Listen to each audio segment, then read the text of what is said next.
It's 4th of July weekend, and in this video, I'm going to share with you one of the biggest benefits of being retired when it comes to holidays and travel. Hello, friends. Welcome back. And if you're new here and you want to be my friend, all you have to do is subscribe and we'll be friends. Hi, my name's Rose, and this is my channel, Retirement Recharged. And in today's video, I'm going to share with you how we spent our 4th of July weekend very frugally and the biggest benefit about being retired and holiday travel. Now, I did shoot some video of where I'm staying right now. This is in northern Arizona, which is where we all go to get away from the heat when you live in the valley. I think right now it's about probably going to be 104 to 107 as a high in the valley. And up here, the highest it's going to get is probably 82 degrees, which is a huge difference.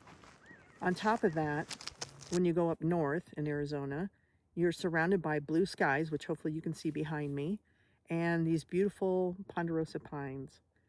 It's just beautiful up here. Fresh air, pine tree smell, and these pines actually have like a vanilla smell to them. I mean, it's so beautiful. I just love being up here. This is where I come to spiritually recharge myself. And because we're retired, one of the things we get to do is come up here way before the crowds. So 4th of July is a very big holiday, especially in northern Arizona, because as I said, everybody comes up here to get away from the heat, and they really do the 4th of July great up here. Now, they do have the fireworks this year, and they're going to manage it so there aren't any additional fires. But they also have hometown parades on Route 66. This is going to be the first year I'm going to go to the parade, and I'm really looking forward to it, just to see what hometown, how they celebrate, which is totally different than the big cities and the big crowds. So typically what you have here is mainly the locals, and then some of the people who are coming up to celebrate the 4th up here. Now, where we're staying is my kids have property up here in northern Arizona. And as I mentioned in a prior video, they gifted us a teardrop camper, which is what we camp in. And what we do is boondocking, which means we have no power. We have solar for our power, so we have no electric except the solar. And we haul in our own water, and we capture all of our gray water. And then our toilet is actually what they call a cassette toilet, which is new to me, but it actually comes out of the camper and then you go somewhere and you dump it. Now, because we're retired and living more frugal, this is a great, great opportunity for us, because this 5 days that we're spending up here actually cost us a total of $60, and that's gas. That was just our gas. So we aren't paying anything to stay on my son's property, thank God. It was very generous of him. But also, uh, we found a place where we can dump our toilet, and usually you have to pay, those of you who camp, $25 up just to use the dump station. But here in town, they have a gas station called Maverick, and they have a free dump station there. So we just take our toilet out of our camper. We don't even have to move our camper, drive 7 miles to where the Maverick is, and dump our toilet there for free, and come back and stick it back in our camper.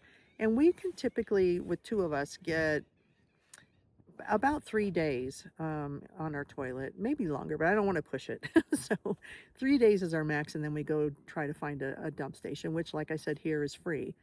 When we camp other places, then yeah, you have to pay.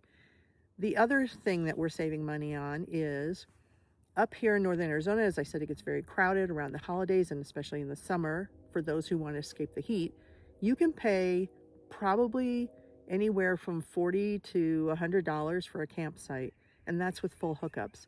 So we're not paying that. Like I said, it's kind of inconvenient in one respect, that we have to boondock, which we have to have our solar panels, which aren't a big deal at all, and bring your own water because you're not hooking up to anything. And then, of course, you have to go dump your waste instead of being hooked up at a campsite. But when you're living frugally and boondocking, that really is no inconvenience at all. We'd rather save the money and be able to do these things. like I said, we're going to be out here for 5 days. Now, if we stayed at a hotel, I mean, especially on a holiday weekend, that's way beyond our budget. I don't even know what that price would be, but I would assume it's probably at least $200 a room, and then 5 days. I mean, it's way beyond our budget. So this is $60, and then any additional gas we want to drive around and see things, which there's plenty to see around here. So that may be a possibility. And we're going uphill to get here, so it's $60 to get here. Probably maybe 30 to get back because it's downhill to get back into the valley. So you're looking at, let's just say, under $100 in gas, under $100 for us to spend 5 days up north with this beautiful view. And like the food, it's money we're going to spend anyways to eat. We cook here at the property, so we have hot dogs. We actually brought some pizza. We can heat it up.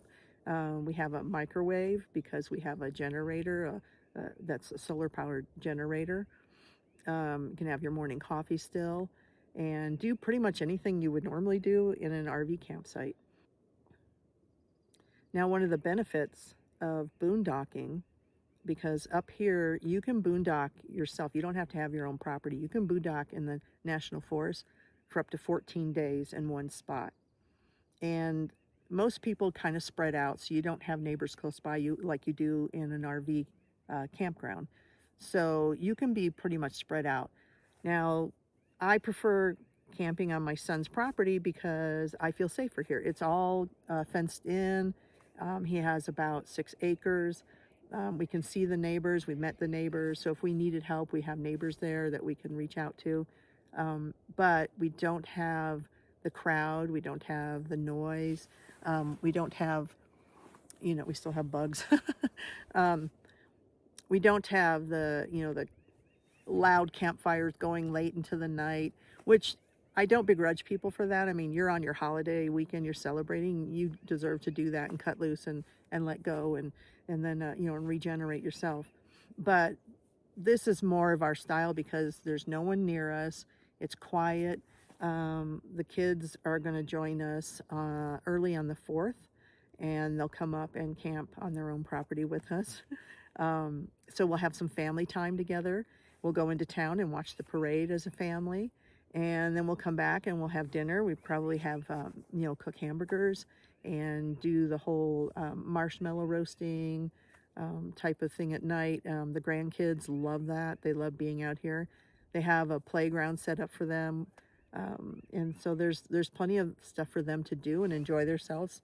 They're still pretty young, so they're 4 and 6 right now, so they're not really big on camping per se. They like getting away, and they'll say, "Hey, Grandma, we're going to go camping. You want to come with us?" But I don't think they really grasp what camping is yet. So it'll get more enjoyable as they get older and they start participating in more of the camping activities and maybe even enjoy staying out here longer. Right now, after about 2 days, the kids are ready to go home. The grandkids, they just it loses its appeal. They want to go home and play with their toys and stuff. So like I said, they do have a playground here, so they have swings and a slide, and they can climb the trees and and have fun time with the family. But other than that, there's not a whole lot to do for little kids. They can explore the property, but we pretty much have to follow them around, which I enjoy spending this time with them. So being retired has some great benefits on holiday travel. Like I said, get out early, go home afterwards. We're not going to go home the next day because we don't have to be anywhere Monday. So we'll probably travel home Monday or Tuesday when there's no traffic or very light traffic, mostly just semis out on the road because there's 2 major freeways we take to get home.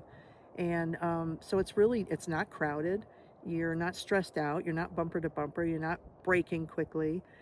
It's more enjoyable and stress-free, and that's the point of being retired, right? Being stress-free. So this is the best of both worlds. We get to experience 5 days in beautiful northern Arizona with blue skies, fresh air, pine trees galore, just the scent, the sound of the wind running through the trees, just the cool temperatures, and just the beautiful, beautiful nature that's around us. We have deer and, the normal creatures that are out here, big bunny rabbits and things like that. So it's just relaxing. And we didn't have the price tag that we would have if we came up here to spend it in a hotel. We certainly don't have the price tag of a second home, which we used to have. And this just fits into our frugal budget.